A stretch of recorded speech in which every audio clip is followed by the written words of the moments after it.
It's me, Amber, coming to you talking about relationships. Okay, well, today I want to talk about. I had seen a post, okay? I seen this post and I was like, oh, I got to talk about this. I got to tell you how I feel. This post was basically saying how sometimes when you have children with somebody, that doesn't mean that you are meant to be together. Okay? And I have my viewpoints on that. I really do. I've heard a lot of people's opinions about that. And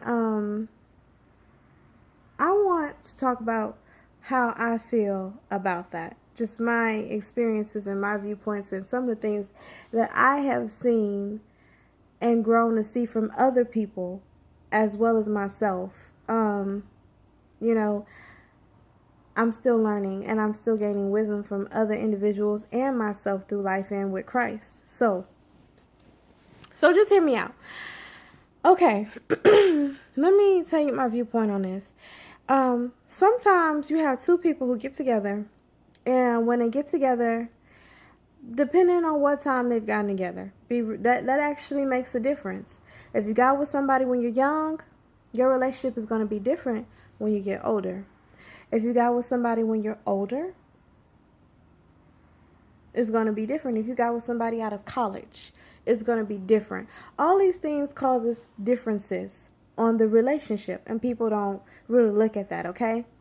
So, when you meet somebody, at that time, it seems to be meant, okay? It does. It really does. It seems like, oh, that person is supposed to be here. Okay, let me tell you what. I'm going to give y'all a whole different spectrum from a whole different viewpoint on this, okay? Let's say you meet somebody and you and this person are together, okay? And y'all meet out of college. And y'all are together for a long time. And so you have kids together. Things start to change in a relationship. Does it necessarily mean that y'all aren't supposed to be together? No, that does not mean that. It means that you and that person have started to make different choices and want different things. Could be that. It could be one person is looking for something completely different now, or they have changed. They have started to grow into this individual that you don't recognize anymore. It can even be so far as this has happened to people. They've gotten in a relationship with somebody and they've been for 5, 6 years, 20 years, and then out of nowhere, he comes home and he whoops her behind. And you're like, what? I'm sure that took her by surprise too. These are choices that people are making, that we're making as people. We're choosing to say, okay, well, I want to act this way, or I want this, or I don't want this anymore.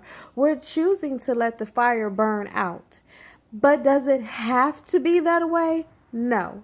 Because if it had to be that way, I'm going to tell you, 20-year marriages, 50, 60-year marriages would not exist. These are choices. If you choose to want to make your relationship work, you can. And because you have kids, if you want to use that as a choice to make that work, then do so. These are choices. And let me tell you, some people get with people for the wrong reasons. And some people marry people for the wrong reasons, and then guess what? It doesn't work. But if you go, what I've learned is, you can avoid a lot of that if you let God dictate to you where you're supposed to be. And if you are already in a relationship, that doesn't mean that relationship has to come to a failure. It doesn't. If you want, keyword want, the word want, just like people want to buy a pair of shoes, just like people choose to go and go get their hair done, even if they don't have to. See, these are wants. If you want and you choose to, you can make whatever you want out of your life. You can. You can make your relationship whatever you want out of that relationship if two people choose to do so. But if you don't choose to do so, that is when conflict comes. When two people decide that I don't want to work with you anymore. That's why we have people who one person's like, let's make it work, let's make it work. And then we have the other person who's like, I ain't ready for that. I don't want to do that no more. That's because that's a choice. But if you had two people who are in a relationship and things aren't going so well like they used to anymore, and they decide to reevaluate their relationship so they can make things work, it is possible. That's why it's called trials and tribulations. You don't just have them with your own personal life. You have them with others. Okay? You do.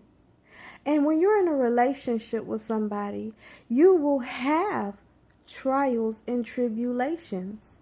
You're going to have tests. That is what is supposed to make your relationship stronger.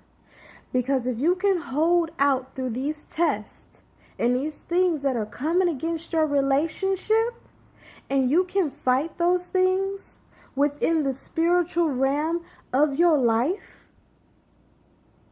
oh my gosh, that relationship that you were in, God is going to bless you. Have you ever seen a person when they lose their job and they're like, oh, I don't know what to do. I done lost my house. And you hear all these testimonies. I done lost everything. Me and my family are living out of a U-Haul.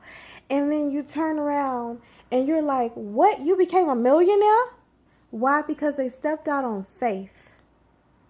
When you're in a relationship, you and that person have to have the same mindset when it comes to the Lord. If y'all are on the same page when it comes to God, let me tell you, your relationship is not going to work. See, there's a difference between worldly views and the views of the Lord. Complete difference. I've even heard so many people say, if I would have known what I knew now, then I bet my relationship wouldn't have ended the way it did. And even the Lord comes to you and tells you what you need to do to keep that relationship. But we choose not to listen.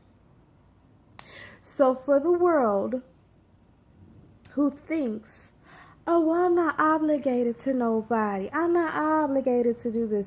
I don't have to do that. Those are choices. Just like today you chose to wake up and go to the store and go to work. That was a choice. Nobody said you were obligated to do those things, but you felt like you were.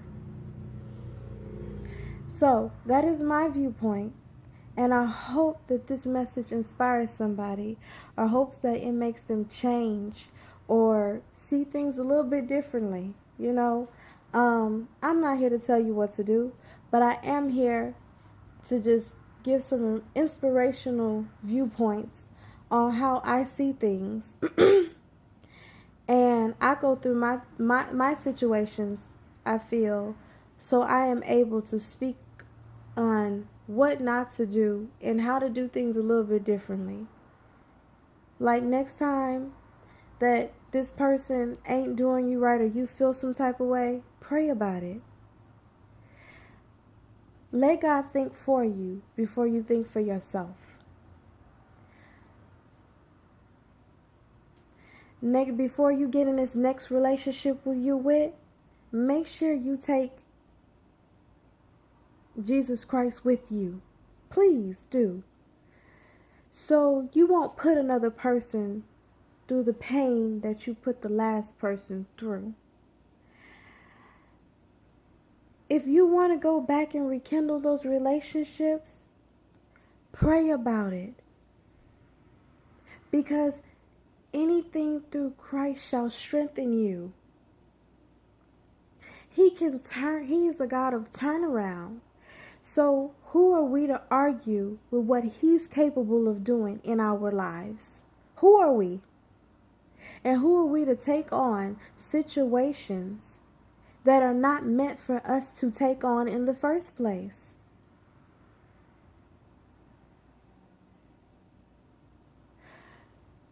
Yes, it is true.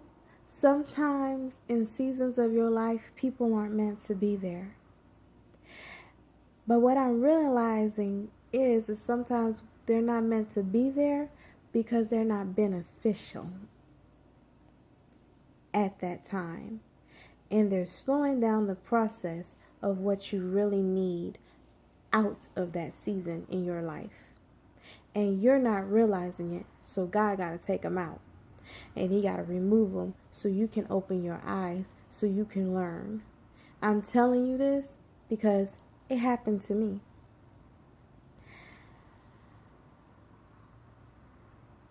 And when I say it was such an eye-opener, it was. It was a big eye-opener on the things that I needed to be doing for myself and the things that I needed to be giving back to Him. So please be encouraged. Please share my video. My name's Amber. God bless you and have a good day.